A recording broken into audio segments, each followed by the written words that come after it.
الحمد لله الحمد لله رب العالمين والعاقبة للمتقين والصلاة والسلام على سيد الأنبياء والمرسلين وعلى آله وأصحابه وأزواجه وذريات أهل بيته أجمعين أما بعد فأعوذ بالله من الشيطان الرجيم بسم الله الرحمن الرحيم لقد صدق الله رسوله الرؤيا بالحق صدق الله مولانا العظيم. Respected elders, brothers, sisters of Islam, Assalamu alaikum wa rahmatullahi wa barakatuh. First, let us begin by sending salutations to Rahmatul Alameen, Rahatul Ashqeen, Muradul Mushtaqeen, our beloved Prophet sallallahu ta'ala alayhi wa sallam. Please recite after me. As-salatu was-salamu alayka ya Rasulallah. As-salatu was-salamu alayka ya Habib Allah. As-salatu was-salamu alayka ya Nabiy Allah. Wa ala alika wa ashabika ya Nur Allah. Sallallahu ta'ala alayhi wa sallam. Alhamdulillah, once again we are gathered in this blessed masjid in Leicester in the weekly Ijtima of Sunni Dawah Islami. May Allah subhanahu wa ta'ala accept the efforts of the brothers and the elders who made this possible, and may Allah subhanahu wa ta'ala reward them in this world and akhirah. Ameen. And inshallah today, unlike my other speeches, it's going to be more lecture time, as I can see the books here, and hopefully you won't start daydreaming. Okay? But inshallah, it's going to be very interesting, a topic which concerns everyone, whether they're Muslim, whether they're non-Muslim. Okay, because dreams is integral part of human beings. It's a message from Allah subhanahu wa ta'ala. It's a guidance from Allah subhanahu wa ta'ala, as we're going to learn later on, inshallah. Now, dreams, people dream. Some people remember their dreams. Some people, they wake up in the middle of the dream. Some people just dream and they forget. Now, when the Prophet ﷺ, when he reached the age when Allah subhanahu wa ta'ala was to reveal the Holy Quran to him,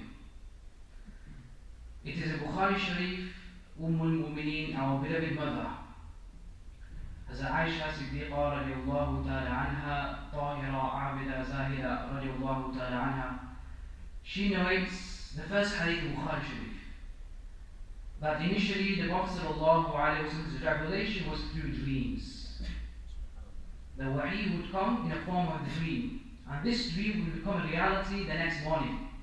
The next day the Prophet ﷺ would exactly see what he saw in a dream in that night. This happened for 6 months. How many months? 6 months. The Prophet ﷺ, and then Jibreel came and began to reveal the words of the Holy Quran in the heart of the Prophet ﷺ, and this revelation of the Holy Quran happened for 23 years. How many years? 23 years.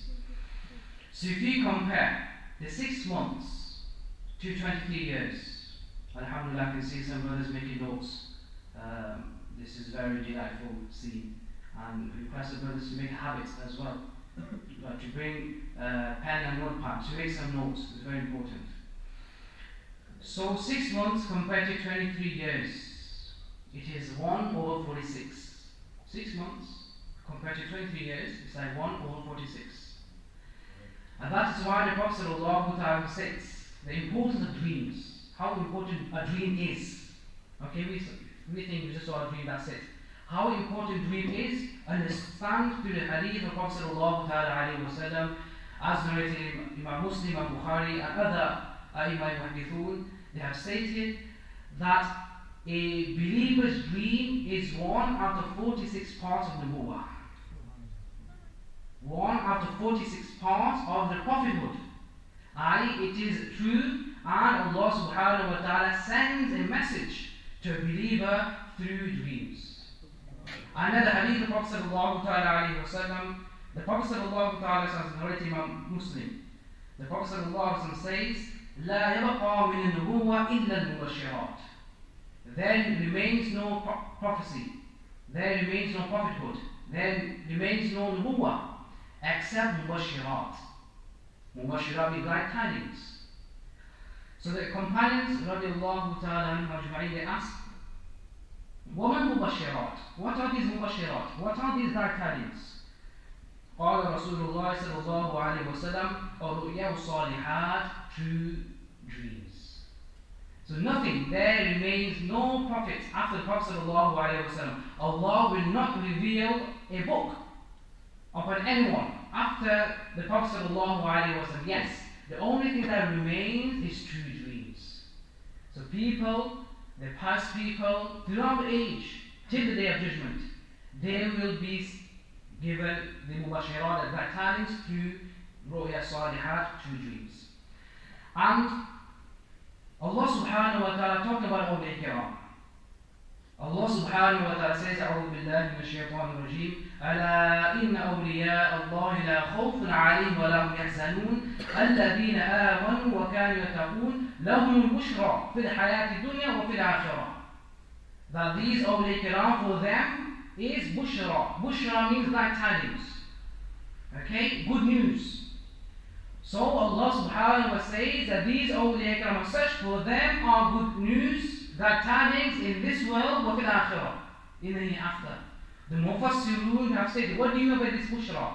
What do you mean by these good dreams or glad tidings? The Mufassirun, they said, ru'ya salihat, true dreams from Allah subhanahu wa ta'ala. So these glad tidings is from Allah subhanahu wa ta'ala. Now, why is it necessary for us to understand dreams? Because sometimes dreams may have messages for all of us. And that is why it is very important for us to remember dreams. How important the ulama kiram have stated that if you see a dream and you know you might forget the dream, pen it down, write it down. Because those dreams might come true later on in your life. And as we're going to learn later on, that sometimes interpretation of dreams, okay, the meanings of dreams will develop, will come, emerge after many years. Like for example, this is recommended to brothers and sisters, if you can read Surah Yusuf. Okay, so Yusuf, the whole story begins with a dream. إذ قال يوسف لأبيه يا أبت إني رأيت أحد عشر كوكبا والشمس والقمر رأيتهم لي ساجدين. The story of Yusuf a.s. doesn't begin from his birth. It doesn't begin when Allah subhanahu wa ta'ala gave nubuwwah to Hazrat Yaqub a.s. No. The story of Yusuf a.s. begins with a dream. To make you understand the important dream, that when Yusuf a.s. he saw, when he was young, he's very, very young. Okay, he saw a dream that 11 planets or 11 stars and the moon and the sun are prostrating to Yusuf a.s. So he went to his father and said, Ya Abati, I saw this dream. What is the interpretation? Okay, the father did not give interpretation at that time. The interpretation came true after 40 years when Yusuf became a king, and the parents and 11 brothers, they came and they prostrated in front of Yusuf a.s. So you understand? So sometimes you have to understand that even if you see a dream, pen it down, remember it, it's very important. Now, some words first to begin with. Okay, dreams. Now in Arabic, there are certain words to give us a meaning of dream. One is ru'ya. One is ru'ya. One is ahadith. Ahadith. Ta'awil ahadith. Ahadith, we know the sayings of the Prophet ﷺ. Also, ahadith of Yusuf is used as dreams. The third is hulum. Wasawul hulum or ahlam. Okay, which is also present in Surah Yusuf. Now, what's the difference between these three words? Ru'ya, the Prophet ﷺ says, ru'ya salihat min Allah.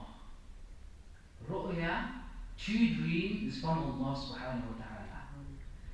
Wal hulum min ash-shaytan, and hulum is from the devil. Hulum, the dreams, is from the devil, from the shaytan. So you've got two words. And a hadith is used for general. Okay, whether good, whether bad, whether confusing dreams, as we're going to learn later on. Now, one of the greatest scholars in the Aslaf is Sayyidina Muhammad ibn Sirin radiallahu ta'ala. Remember this name. Now I've got a book in front of me, okay, which is translated in Urdu, Ta'abir al-Ru'ya. Okay, it's a whole book. There's a difference of opinions whether he wrote this kitab himself or whether his students and later on they compiled the book later on. Nevertheless, he was the first person, okay, from the ulama to be the pioneer in interpreting the dreams. So people especially used to go to Imam Muhammad ibn Sirin radiallahu ta'ala anhu and just look at you. Okay? Allah has given a firasa of insight to every believer. As the Prophet sallallahu alaihi wasallam said, "Ittaqu min firasat al-mu'min fa innahu yanzuru min nurillah." Fear, be alert from the firasa of a believer, from the insight of a believer.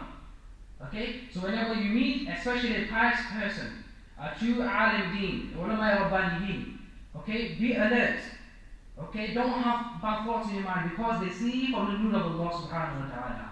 Imam Muhammad ibn Sirin radiallahu ta'ala was such that whenever someone came to him and would say, I saw such a dream, he would just interpret the dream just looking at you. Muhammad ibn Sirin radiallahu ta'ala. And this will make you understand how important this insight is. At the time of Junayd Baghdadi radiallahu ta'ala, you probably know, well-known wali of Allah subhanahu wa ta'ala, this is Christian. This Christian, he read this hadith, which I just narrated to you. The fear, abstain, warn yourself.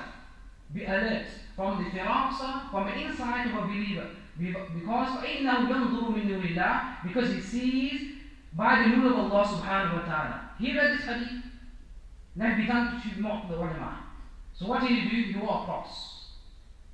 Okay? And then he wore the jubba, okay, the cloak. Okay, he wore the imama as if he's a Muslim. Okay, inside was he did what? What did he hide? He hid a cross. Now he went to all the ulama in Baghdad Sharif and they began to ask, what is the meaning of this hadith? So they began to mention the hadith and explain the hadith. One by one he went to many scholars, and then he ended up going to Sheikh Junayd Baghdadi radiallahu ta'ala. Junayd Baghdadi radiallahu ta'ala looked at him and said, the meaning of the hadith for you is you take off your cross and become a Muslim. Now he accepted Islam, he understood this is Firas al-Mu'min. Then he asked, so, O Imam, I went to all these scholars before you, and none of them, they said this, what you just said. So Junayd Baghdadi radiallahu anhu, he said, yes, of course they knew you're Christian, but they also knew that your Islam is written in my hands. And that's why they sent you to me, because your Islam was written in my hands. So this is Firasatul Mu'min. So Muhammad ibn Sirin radiallahu ta'ala anhu was such a person that whenever you went to him, or when someone went to him, just merely glancing at you, he could understand whether the dream is true or whether the dream is false, as we're going to learn inshallah later on.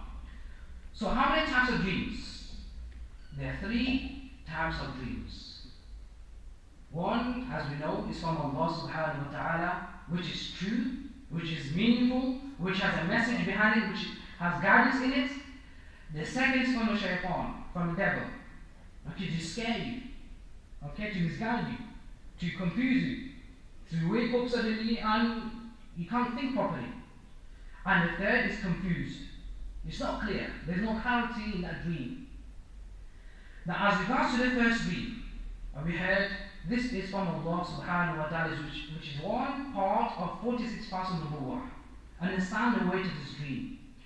And before I just dive into this, let's start by asking ourselves, why do we dream? How do we dream? What happens when we dream? Now, of course, some of you, alhamdulillah, now starting to doze off. It's because probably you ate something before you came to this ijtima. Now, because of your food, okay, if you eat something, the ulama, I'm talking about not the science, I'm talking about the scholars of deen, of the interpreted of dreams, they say that when the food begins to digest, yeah, fumes are raised, bukharat, they are raised toward your mind. When it reaches your mind, you slow down. And then you begin to close your eyes and go to sleep. This is what happens. Okay? And that's why if you have a heavy meal, rice, or something very heavy, starchy food, okay, you tend to sleep very quickly. Okay, because of that digestion and the smoke coming to reaching your mind, and then you just nod off. Then what happens? When you go to sleep, okay, when all the limbs of the body are silent, motionless, there's no movement in the body, your soul becomes powerful. The soul of the true believer becomes powerful. It takes over. To the point the hadith of Prophet ﷺ, which you should take with you today. The Prophet ﷺ says that person who sleeps in a state of tahara, in a state of wudu, then his soul leaves him and goes to the arsh of Allah subhanahu wa ta'ala. When you sleep in a state of wudu, okay, you're sleeping, the powerful soul becomes so powerful, it goes to the arsh of Allah subhanahu wa ta'ala. Now when he reaches this arsh, the throne of Allah subhanahu wa ta'ala, there's one angel. The angel is known as Malakul Ru'ya, the angel of a dream. Now what happens? This angel is appointed to go to the Lawh Mahfuz, on which everything is written, your whole life is written. Everything that happened and everything that will happen, ila yawm al-qiyamah and so forth, every single thing is written. To the extent, every leaf that is going to fall down to the floor is written on the Lawh Mahfuz. Yes, every single movement. You're scratching now. Okay, you're looking at your mobile phones. You're looking at me now. You're blinking your eyes. Okay, you're thinking whatever you're thinking now. Okay, every single movement of yours is written down. Okay, this is Lawh Mahfuz. This angel, by Allah subhanahu wa ta'ala, when Allah wants to give you a message, this angel goes to the Mahfuz and gives you this message to your soul. And that is when you see good dreams. That is when you begin to see the dreams in which there is message from Allah subhanahu wa ta'ala. Now, Sayyidina Imam Karmani radiallahu ta'ala anhu, a great Imam, he talks about this, and it's very important to understand that that's why you should always sleep in a state of wudu. Always start to sleep in a state of wudu, so that you can get true messages from Allah subhanahu wa ta'ala. Now, as regards to the satanic dreams, okay, sometimes for those elders, if ghusl becomes forced upon you, okay, for example, this is from shaitan. So the Anbiya Kiram, the ghusl al-Adham, they're protected from this. Okay, they will not have such dreams by which ghusl becomes forced upon them. Or a nightmare. Okay, you suddenly wake up. Okay, you see yourself being killed. Okay, but even though if you see yourself being killed, it doesn't mean literally you're going to be killed. There's always a good meaning behind it, which we're going to learn later on. Okay, so if you see bad dream, a scary dream, okay, unfortunately, most of the youngsters nowadays, they want to watch horror movies before they go to sleep, night time. So do you expect to see good dream or horror dream? Nightmare. Of course you're going to see a nightmare. Yeah? So you should always avoid watching some horror films, whatever you have, paranormal activity. Yeah? People said, whatever it is. Yeah, you should avoid all this stuff. Okay, especially before, otherwise you'll end up with a nightmare. Or maybe you might not sleep, thinking there's a jinn behind you. So, what happens? If you see a satanic dream, a nightmare, and you wake up, what should you do? The hadith, Imam Muslim al-Bukhari radiallahu ta'ala anhuma, as I'll just switch the meaning of the hadith, he states that whenever you wake up and it's a dream that scares you, frightens you, okay, turn towards your left and spit towards your left. Not literally spit, okay, just blow slightly. Okay, now just be careful of their partner sleeping with you, okay? You don't want to spit on their face, otherwise that will be a real nightmare.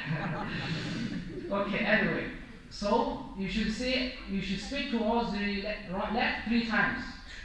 And then recite A'udhu Billahi Minash Shaitanir Rajeem 3 times, never narrate this dream to anyone.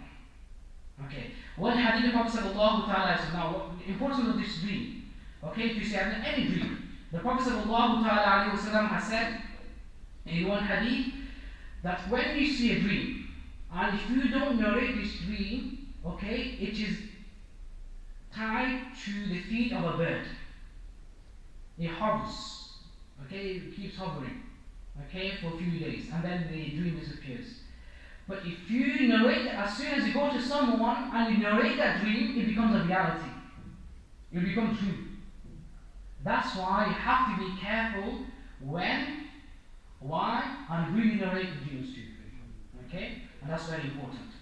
So that's about satanic dreams. If you see a satanic dream, okay, go thrice towards your left. Now, because why towards the left is because I was just reading one hadith. التيسير في شرح جامع الصغير. This kitab is in the commentary of many hadith of Jami Saghir, radiallahu ta'ala anhu, the one making has written explicitly about this kitab, the importance of this kitab. I was reading, and constantly I was reading about the shaitan. The shaitan, when he wants to give waswasa, for example, this is boring, let's go home, it's Saturday night, I want to go home, Moran was saying, please stop. Yeah, whatever. All these thoughts that come, okay, bad thoughts, that makes you away from deen, make you go away from this place of masjid. Okay, it's because the shaitan, he stands on your left side, and there's a horn, okay, a trumpet type thing, a long one, a thin trumpet, straight into your heart, and he blows into it.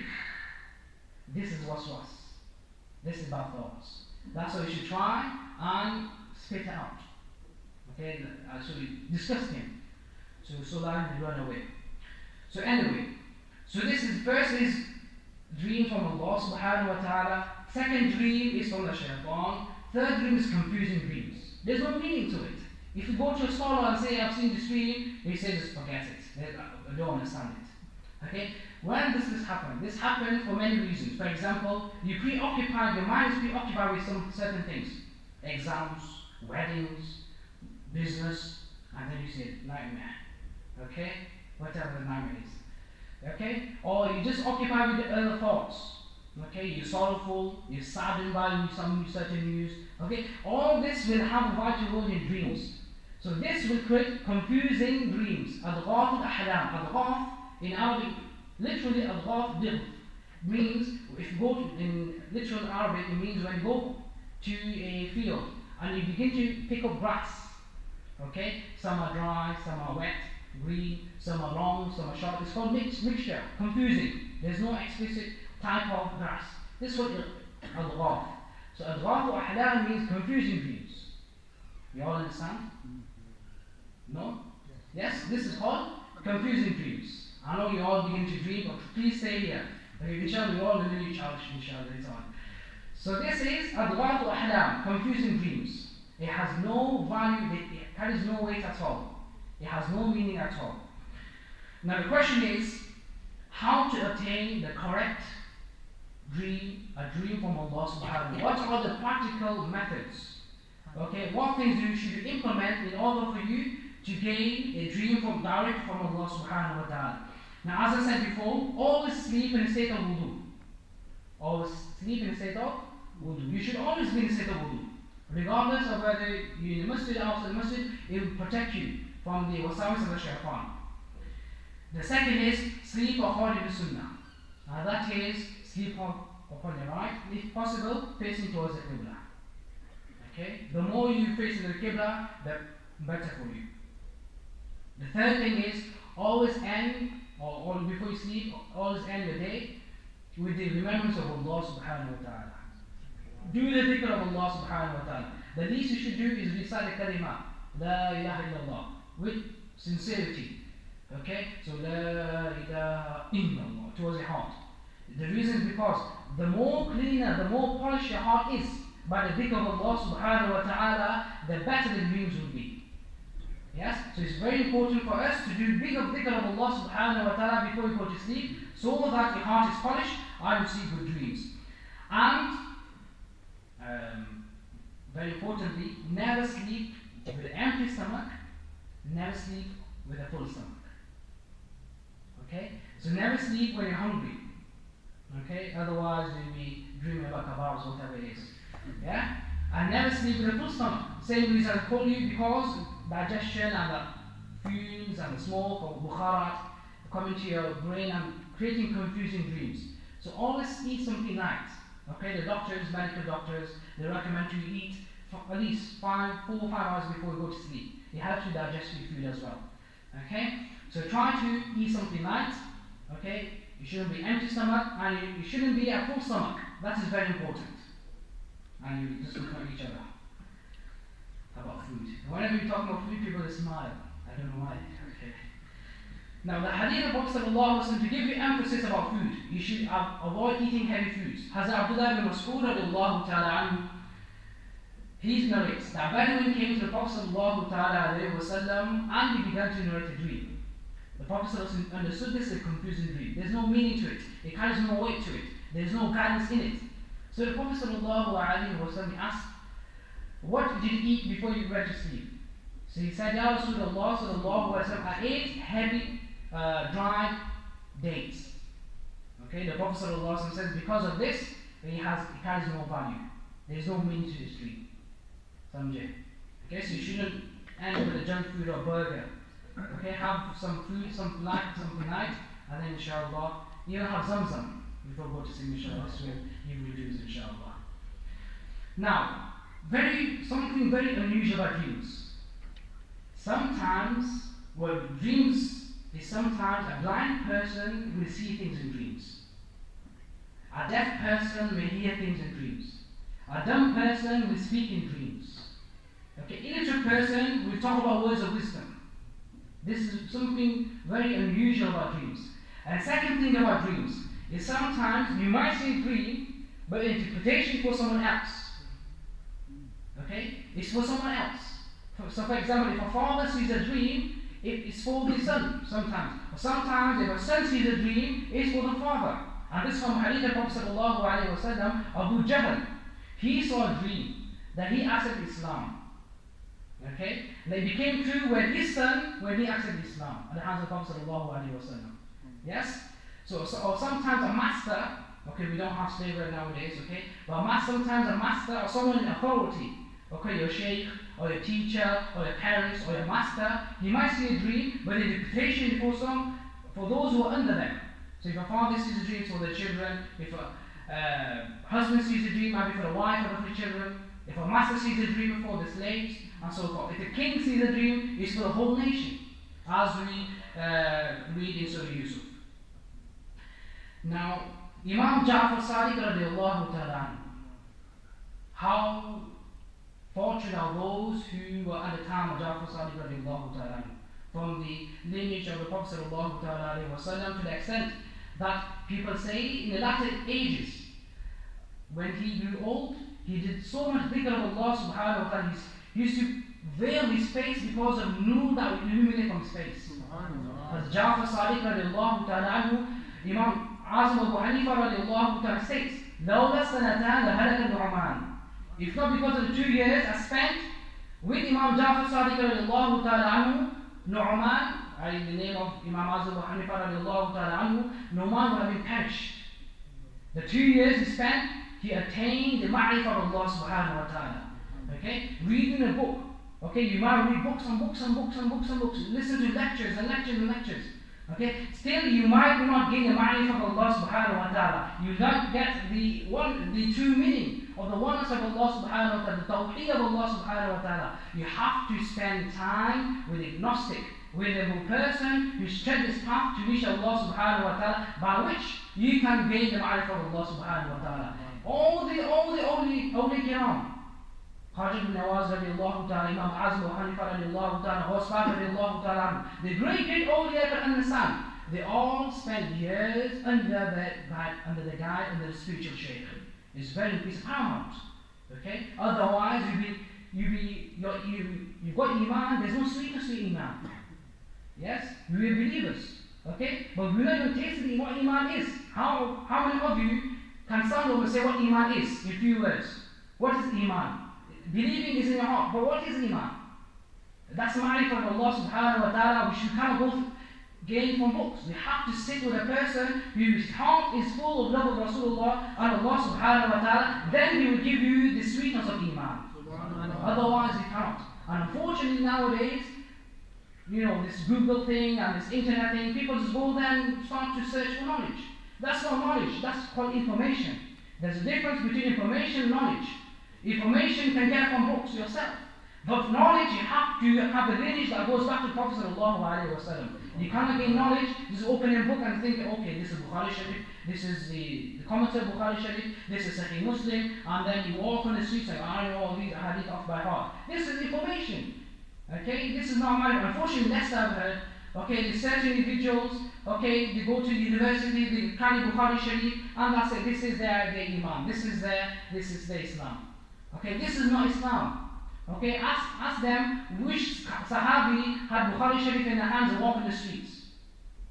Okay, the only thing they had, all the companions they had was the love of Rasulullah sallallahu alaihi wasallam. This least companion, okay, the least companion, okay, his state is so great that the highest wali of Allah subhanahu wa ta'ala, the greatest wali of Allah subhanahu wa ta'ala to come to Yawm al-Qiyamah cannot even reach the feet of the lowest companion of Prophet sallallahu alaihi wasallam. And that is because the love he had for the Prophet sallallahu alaihi wasallam. It's not how much knowledge they had, how many hadith. Ask them, Abu Bakr Siddiq radiallahu ta'ala anhu, the greatest companion, how many hadith has he narrated?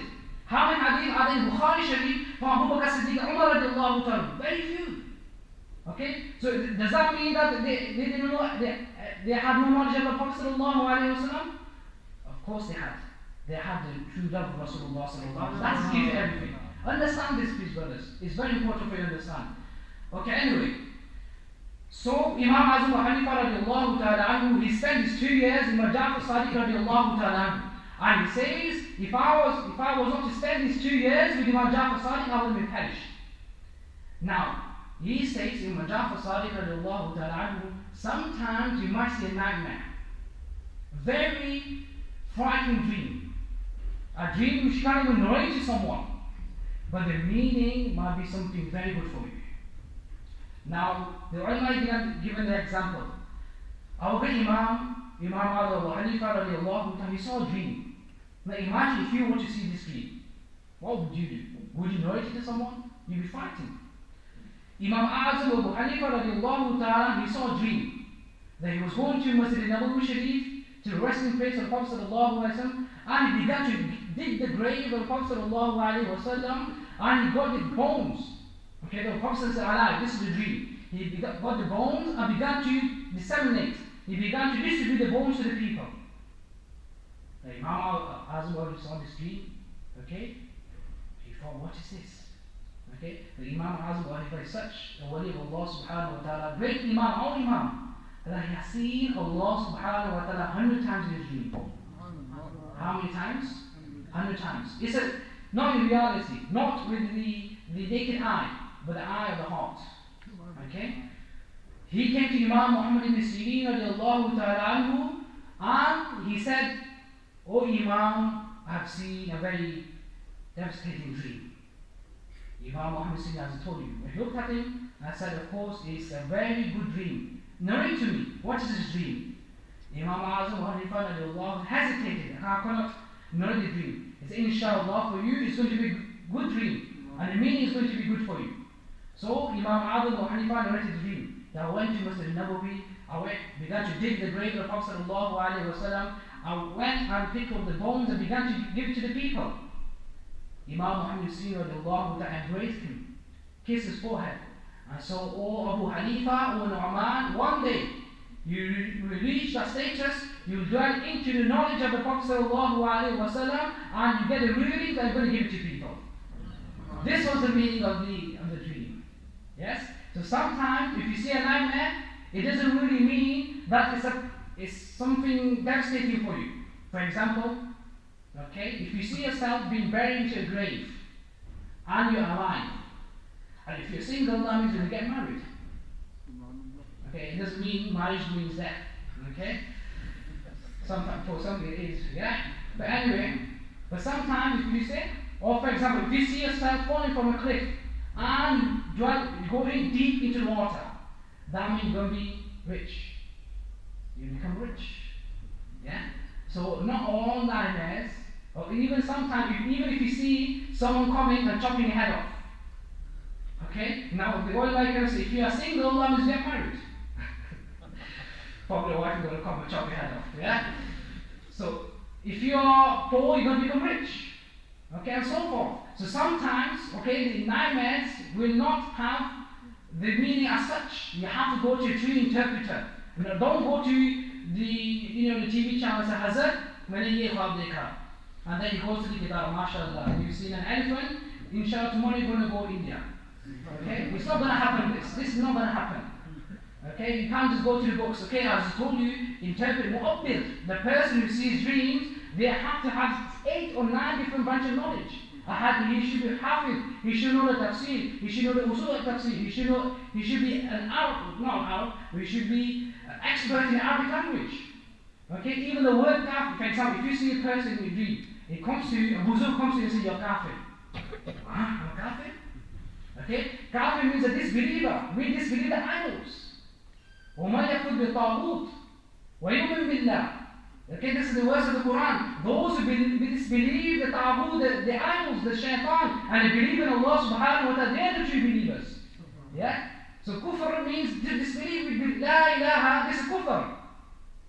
As such, this is Al-Malfuz has written about this. La ilaha illallah, we do kufr. What is that kufr? We have to disbelieve all the idols and then believe in Allah subhanahu wa ta'ala. You understand? So if someone tells, you have every believer, don't mention this to anyone. Okay, you need to have that caliber. You can't just say, all Muslims are kuffar. You can't do that. Okay, in this example. But there's some Awli Kiram, they've written ash'ar about this kufr. That a believer this kufr, then he can reach Allah subhanahu wa ta'ala. What is kufr? To disbelieve everyone. I don't believe in this dunya, I don't believe in idols, I don't believe in the shayateen, and then you can reach Allah subhanahu wa ta'ala. So anyway, sometimes if you do see dreams, they don't have the profound meaning. Okay, it's not what you see. Okay, don't take things face value, as I say. Okay, you have to go to a mu'abbir, you have to go to interpreter, and then they will, inshallah, interpret dreams for you. Inshallah, it's only a couple of pages, inshallah. No, it's my habit. I look at the audience and then I carry on. Okay? Because I think it's been a wedding, Brother Yusuf saying he's tired because of a wedding, and why he ate a lot, mashallah, yeah? So it has an effect anyway, so don't worry, inshallah. Now, very important thing is piety. You need to be pious. Piety, good deeds, doing the dhikr of Allah subhanahu wa ta'ala, being engrossed in the love of Allah and Prophet sallallahu alayhi wa sallam is a key for you to gain good dreams from Allah subhanahu wa ta'ala. Let me give an example. Imam Muhammad ibn Sirin radiallahu ta'ala, he was sat in his gathering, and a man came. The man came and said, "Oh Imam, I've seen a dream. And the dream is that I'm giving adhan." Okay, Imam, the great Imam, he looked at him and said, "It's a good dream, you're going to go to Hajj." The second, but later on, the same day, same moment, a second person came and he narrated the same dream. Okay, that, "Oh Imam, I saw and I'm giving adhan." Okay, the Imam looked at him and said, "You'll be accused of theft and your hands will be cut off." Two completely opposites. Okay, the people got confused as well. Okay, why is this? How is this possible? That two people, they saw exactly the same dream, but two interpretations. So he said, as regards to the first person, I saw Iman on his forehead. I saw Nur of Iman shimmering on his forehead. And I knew that it must be a good dream. And in the Quran, Allah subhanahu wa ta'ala talks about this. وَأَذِّنْ فِي النَّاسِ بِالْحَجِّ يَعْتُوكَ رِجَالًا. Oh, Ibrahim alayhi salam, Allah sent this wahi, this ayah to Ibrahim. وَأَذِّنْ فِي النَّاسِ. Do adhan. Call to people. بِالْحَجِّ يَعْتُوكَ رِجَالًا. Call people to Hajj, so that people come and do the Hajj of the Kaaba. So as regards to the first person, is because of this ayah of the Quran, that in which he mentioned adhan. As regards to the second person, I saw he was impious, okay, he wouldn't follow the Sharia, okay, he would lie a lot, okay, and because of that, there's another verse of this in Surah Yusuf. Allah subhanahu wa ta'ala says, فَأَذَّنَ مُؤَذِّنٌ. A mu'adhin give adhan.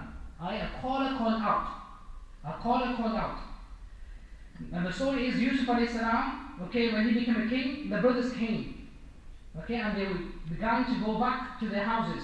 As Yusuf ﷺ ordered his minister or his people to go and put a drinking cup of Yusuf's into the bags of the brothers. Unknowingly. They didn't even know that the cup is been placed into the bags of the sack of food. They began to go. The camel went, and then Yusuf said, go and call them. So فَأَذَّنَ مُؤَذِّنٌ, a caller called out, أَيَّةُ الْعِيدِ, all the caravan, إِنَّكُمْ لَسَارِقُونَ, indeed you are thieves. Indeed you are thieves. So what did he call out? He called out, they are all thieves. So as regards to the second person, okay, because he was impious, and it became true that he ended up stealing and his hands were cut off. Now, inshallah, there's a few things inshallah. About timing. Okay, when you see a dream, okay, it plays a vital role in the meaning of dreams. Imam Azm Abu Hanifa radiallahu ta'ala, or Imam Jafar Sadiq radiallahu ta'ala, he says that sometimes you might see a dream, the dream will become a reality maybe next day, maybe a week after, maybe after a year, maybe 20 years, maybe after 40 years.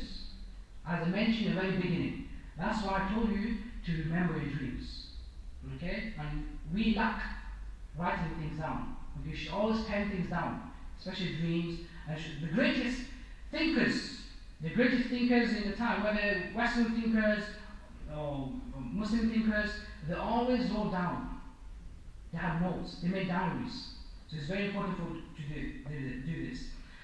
Muhammad ibn Sirin radiallahu ta'ala says that sometimes if you see a dream in the daylight, it has a different meaning to a dream, same dream you see in the darkness of a night. He give an example. Let's say if you see yourself on a bridge in the night. Okay? Now bridge, okay, in the hadith means it's dunya. Okay? If you see this, that you sat or you walk in a bridge in the night, that means you're going to do business. Okay? On the other hand, if you see the same dream during the day, okay, that you're on the bridge, you sat down on the bridge, that means you're going to end up giving divorce to your wife. See the changing of meanings and interpretations when you see a dream. Also, he says that when you see a dream at the beginning of a night, okay, when you go to sleep and you immediately see a dream, it doesn't have that value. Okay, it has no value at all. If you see a dream in the middle of the night, it's a confused dream. It's a mixture of true and false dreams. But the truest and the most honored dreams are those which are seen as Subh just before the break of dawn, just before Salat al-Fajr. Because the time of barakah is the time when Allah subhanahu wa ta'ala showers His rahmah upon the earth. That time when you see a dream, most like 99.9% is going to be true, a true dream. A dream which has a meaning by which you have to find a person who can derive the meaning for you. A very important question. Why do you forget dreams? Okay, why do you forget dreams? Some people say, I don't even dream. But if you think about it, they forget dreams. They might be dreaming, but as soon as they wake up, they forget about the dream. Now the question is, why do you forget dreams? First, very importantly, is because of major sin you committed and you've not been tawbah from it. Okay? Especially in namaz, Salat al-Fajr, people miss Salat al-Fajr. Okay? That's the best namaz, that's time of barakah. Okay? It's ruku'ah, early morning. So because of the sin. Secondly, is because of your mind being occupied with dunya. You're so busy with this dunya, with this business, with these worries, with this thing to do and so forth, all these affairs to implement. So because of this, your mind is preoccupied with other things, you won't be able to remember the dreams. The second is weakness of intention. You didn't even intend to see a good dream. How many of us, we dream and we may, oh Allah, give us the ability to see the Prophet sallallahu alaihi wasallam. When's the last time we did this? Ask yourself. Okay? So lack of intention. You don't really intend to see good dreams. Okay, so when you don't intend, okay, you won't see a good dream. Of course you might see a good dream, but intention is very important. It's paramount. Okay, when you go to make intention, of course we all need to sleep. I need to sleep, you need to sleep, we need to, there's a right to the body. The body and the mind, the eyes, the ears, the body, limbs has a right to rest. Everything has a haqq, everything has a right. To the extent, the ulama kiram stated, when you walk on steps, okay, when you walk in step, every step has a right to be stepped on. You can't skip a step and go to the second, 2 steps quickly. You understand? Even the ulama, when I went to Sham, Syria, okay, they said that even socks, your socks have a right to be taken off properly and placed on the floor properly. You can't just take out and throw them on the wall or hang them. Okay, on Christmas Day people do. Yeah?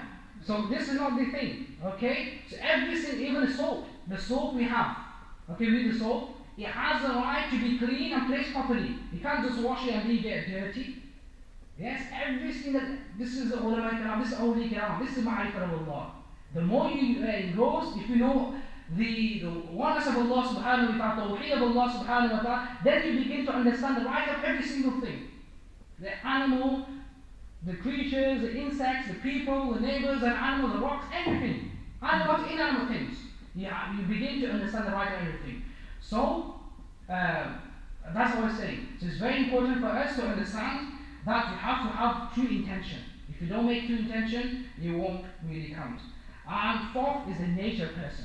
Sometimes a person is heavyweight champion, okay, and someone is featherweight. Okay, that plays a vital role. And in interpretation of dreams as well. Some people are very angry. His nature is very angry, very short-tempered. And some people like a sheep. You do whatever you want to just say what's going on. Yeah? So different nature. People have different nature. So your nature will have a role in the dreams you have, in interpretation of dreams. Okay? Some are very dry person, where some are wet, some are very, I would just say, bright people, some are not so bright, some are intellectual, some are not. Some weighty person, they've got weight, heavyweight, some are lightweight, whatever it is, okay? So all of these things will have a important role in the interpretation of dreams.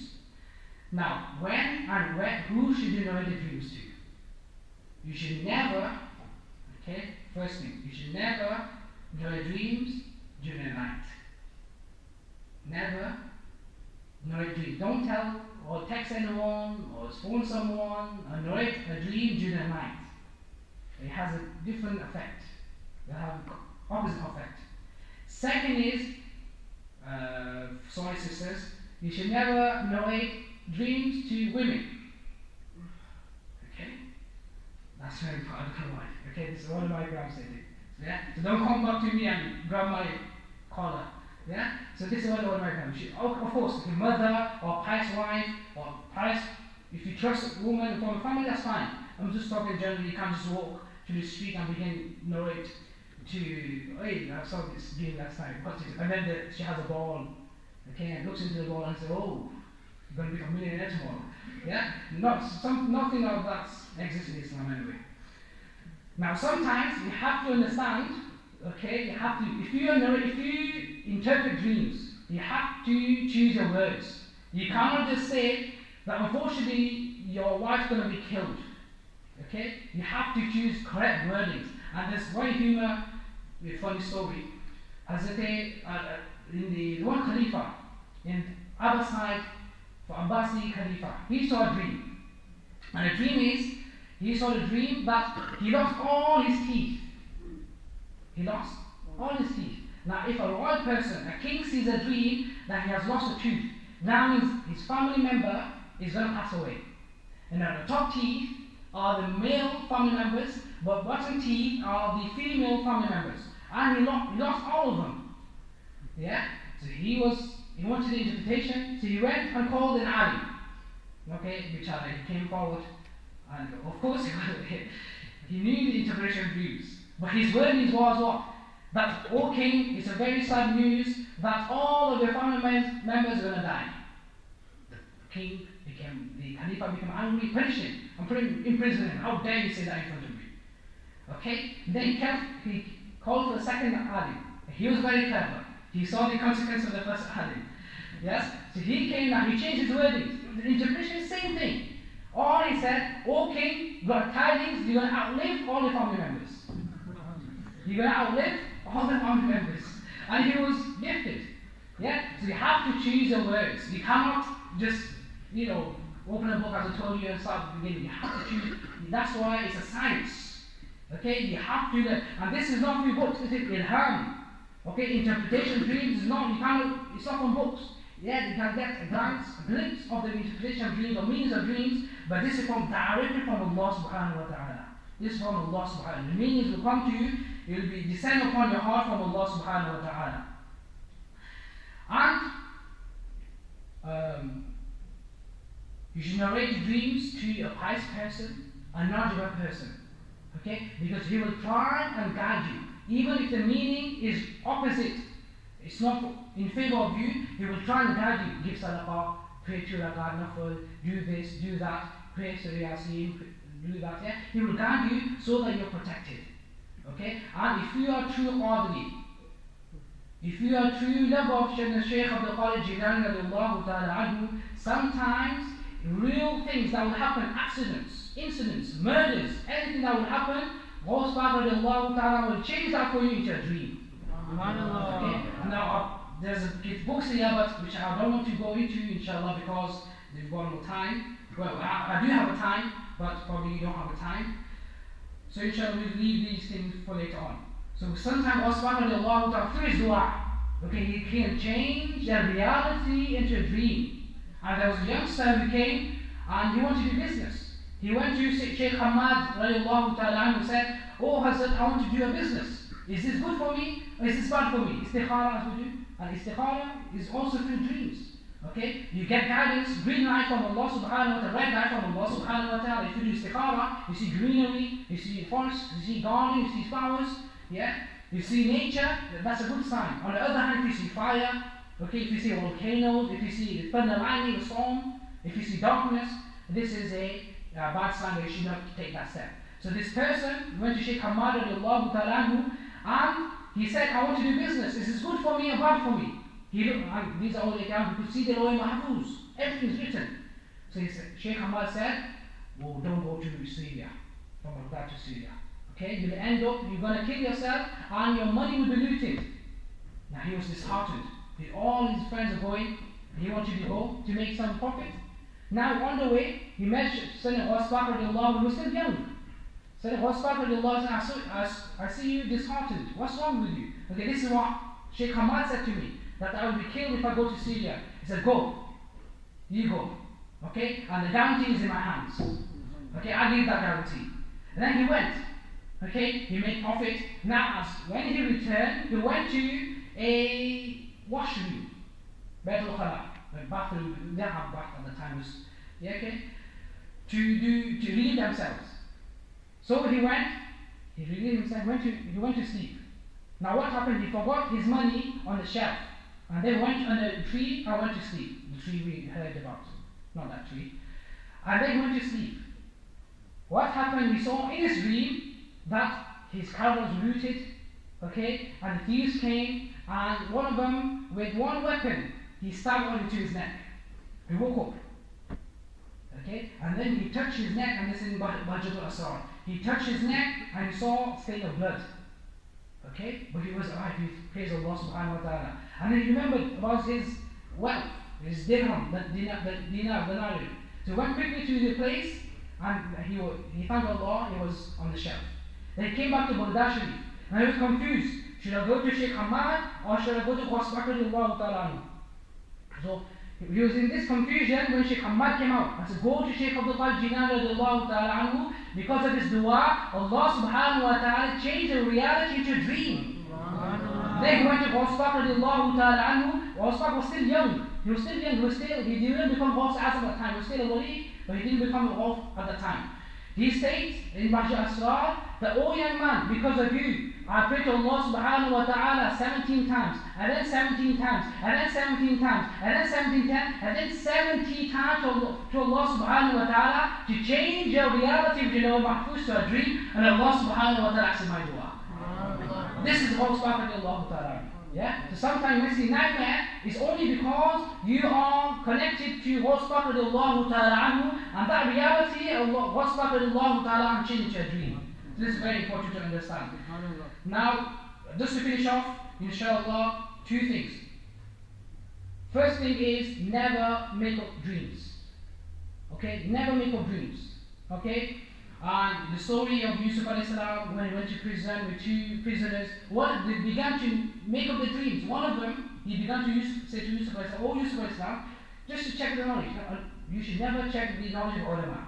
This is su'i adab, bad manners, ill-mannerism. Okay, and because of this, Allah will deprive you from true knowledge. Okay, people begin, oh, let's check his caliber, let's check his knowledge, how much he's got in his vessel. Okay, you should avoid it. You should never, us lot, as lay people, as like us, we should never do this. This is forbidden. So this man in prison, he went to Yusuf alayhi salam and said, Yusuf alayhi salam, checking the dream, checking the knowledge of Yusuf alayhi salam.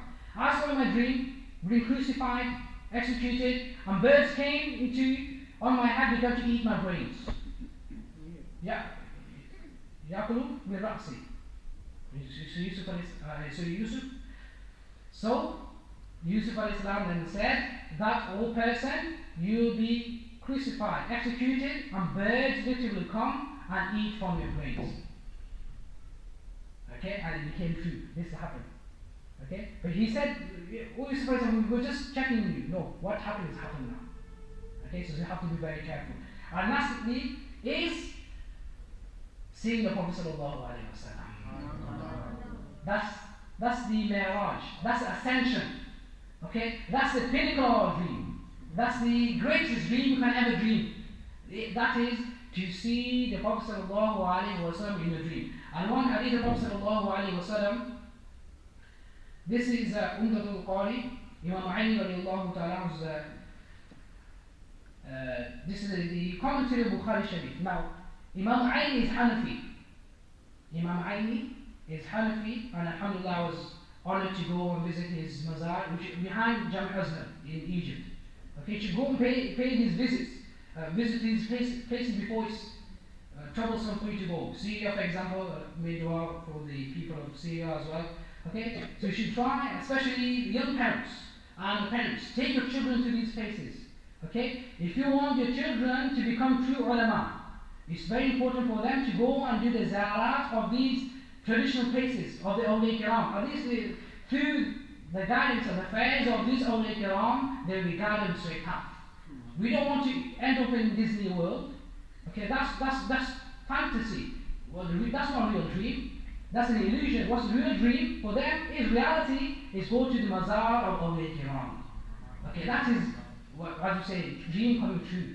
Yeah? Imam Ali radiallahu ta'ala says, this hadith is, the Prophet sallallahu alaihi wasallam says, Man ra'ani fil manam fasayarani fil yaqawah. Subhanallah.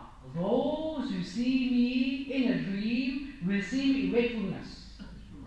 You don't leave this world without seeing the Prophet sallallahu alaihi wasallam, say wakefulness with your naked eyes. Even if at the time of death it might be it. Okay, but you will see the Prophet sallallahu alaihi wasallam. وَلَا يَتَمَثَّلُ الشَّيْطَانُ بِي, and the shaitan cannot take my form. The shaitan can take the form of anyone. Even the shaitan will come as a god. As Allah na'udhu min dhalik. But we know Allah is free from لَيْسَ كَمِثْلِهِ شَيْءٍ. Nothing is like Allah subhanahu wa ta'ala. Allah is free from shape, Allah is free from body, Allah is free from form. So even shaitan comes, you know, this is not Allah subhanahu wa ta'ala. This is not a voice of Allah subhanahu wa ta'ala. But this is the miracle and this is the ijaz of the Prophet sallallahu alaihi wasallam. The shaitan will not come in the form of the Prophet sallallahu alaihi wasallam. So when you see the Prophet sallallahu alaihi wasallam in a dream, okay, believe that you have really seen the Prophet sallallahu alaihi wasallam. Hazrat Abu Abbas Musi radiallahu ta'ala anhu, who is Mazar in Alexandria, okay, in Egypt, and his Pir Murshid, Imam Shafi'i radiallahu ta'ala anhu, also in Egypt. They constantly began in Imam Nabhani radiallahu ta'ala, a senior scholar who was contemporary of Al-Azhar radiallahu ta'ala, who was also Mujaddid, Imam Nabhani radiallahu ta'ala. Unfortunately, we don't know these names. Okay? You know the names of the footballers and the sport athletes, but these are the great, giants. We need to know the names of Imam Nabhani. How many of you heard of Imam Nabhani? Imam Aini, Imam Ibn Hajar Asqalani radiallahu ta'ala. Very few. It's because we're not interested. Okay, you have to create this interest. Okay, big books should be your companion. You should that should be a sleeping pill. You can't go to sleep without reading books. Okay? So you should read and read, especially the parents are encouraged if you want to guide your children, okay, or the committee or the people who want to work for the youth, make sure you always feed them the stories of prior predecessors. It's very important. Feed them. They need role models. Okay, if you give a role model of Messi or Ronaldo or whoever it is, okay, then you want to become like that. But if you give them the role model of Imam Salahuddin Ayyubi radiallahu ta'ala, Imam Hussein radiallahu ta'ala, Imam Ayn radiallahu ta'ala, Imam Nabhani radiallahu, Nuzul Muftazir radiallahu ta'ala. If you, some people say, what inspired you? The two personalities that inspired me in my life. Okay, one I've never met. That's a Nuzul Muftazir radiallahu ta'ala. Okay, his life just mesmerized me. It just guided me when I was 13. Okay, and the second is, we were talking about this, Hazrat Allama Rashid Qadri rahmatullahi ta'ala alayhi. Allama Rashid Qadri, those who are blessed, he came and he used to stay in Bradford, he did a lot of work for the Sunniya. Okay, and we need to tell this story how we get next generation. What work they did. Hazrat Allama Rashid Qadri rahmatullahi alayhi, he used to pay Dalal Khairat twice a day. Dalal Khairat, probably those Imam Juzri had a written book of Rushdi. Okay, when ulama, when they came from Syria, from Yemen, they met this great wali of Allah subhanahu wa ta'ala. They went back to the country and said, if you want to see the wali of Allah subhanahu wa ta'ala, he's living in England now. His name is Allama Rashid Qadri rahmatullahi alayhi. These two have been a great guidance for me in my life. So anyway, so you have to understand that you have to go to these mazarat or awliya kiram, you have to pay respect to these mazarat. Okay, so that you get a true fairs, true barakah from these awliya kiram. So see the Prophet sallallahu alayhi wa sallam is great ni'mah. And you should always sleep. Okay, if you sleep, always. You should sleep, make an intention, oh Lord, bless me. Okay, to see the Prophet sallallahu alayhi wa sallam in this night. If you don't have intention, the one, is books, how to see the Prophet sallallahu alayhi wa sallam, pray this Durood Sharif, pray this 2 rakat, Friday nights, Thursday nights, on Mondays, do this and do that. Yeah? I say there's only one thing. Okay, if you leave everything to one side. If you have one thing, know that we see the Prophet sallallahu alaihi wasallam. That is the true desire to see him. If you don't have a desire, you'll be empty. Okay? If you have this yearning, this burning in you, in your heart, to see the Prophet sallallahu alaihi wasallam, no doubt, the Prophet says, Rahmatul Alameen, he is a mercy. Okay? And if you want mercy from Prophet sallallahu alaihi wasallam, show that you want mercy. When you desire, when you desire to see the Prophet sallallahu alaihi wasallam, he will come into your dream and he will guide you. Imam Abu Musi, Imam Shafi'i, they want, you used to see the Prophet sallallahu alaihi wasallam wakefulness. Okay? Not once a week, twice a week, thrice a week, or every hour. Every single second they reach a station, every single moment of their life, you could see the Prophet in front of them. And Imam Nabhani states, Abu Musi states, if I don't see the Prophet in front of me, I don't regard myself as a Muslim. This is their status. It's because of salawat for the Prophet sallallahu alaihi wasallam. You know this picture, Rawda Rasul sallallahu alaihi wasallam. Okay, whenever you try this once a week, Thursday night, sit as if you sat in front of Rawda Rasul sallallahu alaihi wasallam. Pray one durood as if you are in front of the Prophet sallallahu alaihi wasallam. This will give you benefits, inshallah. These are practical things you have to do, and this is the love of Rasulullah. Now, just to finish up one story, Imam Abu Hussein radiallahu ta'ala anhu, a man came and said, oh Shaykh, okay, I'm doing all this wazaif, I'm seeing all this wazaif, praying Durood Sharif, still I don't see the Prophet sallallahu alaihi wasallam. What is the reason? He said, come to me tomorrow. And the next day he came, and the husband made fish, salted fish. Okay, he began to eat the fish, he liked it. Then the Shaykh went to the servant and said, take him to my room and lock the door behind him. Don't give him a glass of water. Close it. That is hot in India, in Mahara Sharif. But the person went, okay, ate to his full, mashallah, fish, as if feeding me, like salted fish, and he didn't even drink one drop of water, and went, and the servant locked the door. He began to, now during the night, he felt thirsty. He began to bang on the door. Open the door, open the door, open the door. I need some water, I'm thirsty and so forth.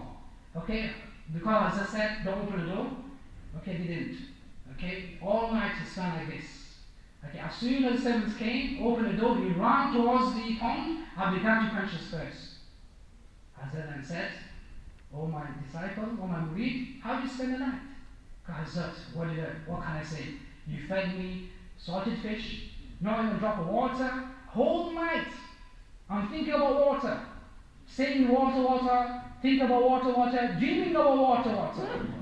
So, the Prophet then the Shaykh said, what did he say? He said, this is exactly, you should have a desire to see the Prophet sallallahu alaihi wasallam. If you don't have the same desire, you never see the Prophet sallallahu alaihi wasallam. So if you want, the true remedy is, wazifa is to have this true desire to see the Prophet sallallahu alaihi wasallam. And those who will be blessed to see the Prophet sallallahu in this world, will be blessed to see the Prophet in the akhirah. Those, according to Mishkah Sharif, those who will see the Prophet sallallahu on Yawm al-Qiyamah, they will be blessed to drink the water of the holy Rasulullah sallallahu alaihi wasallam, upon that which the Jahannam will become haram upon them. So may Allah subhanahu wa ta'ala give us the ability to see good dreams. Okay, it's not our ability. Okay, we can try. Okay, we can implement our lives, we can become more righteous. Once we become righteous, inshallah, Allah will open and give you guidance. And one hadith is understood. The more we're going to go towards the day of judgment, okay, the more we are away from the time of Prophet sallallahu alaihi wasallam, the hadith states, okay, to the nearest meaning, I'm not narrating the hadith, the meaning of the hadith is, the more we further away from the time of Prophet sallallahu alaihi wasallam, Allah subhanahu wa ta'ala will guide the believers with true dreams. Okay, the ulama, the mashayikh will begin to see dreams, and they will narrate these dreams, and they will guide the ummah of the Prophet sallallahu alaihi wasallam. So may Allah subhanahu wa ta'ala give us all the ability to love the Rasulullah sallallahu alaihi wasallam, and may Allah honor us and make us capable of seeing the Prophet sallallahu alaihi wasallam.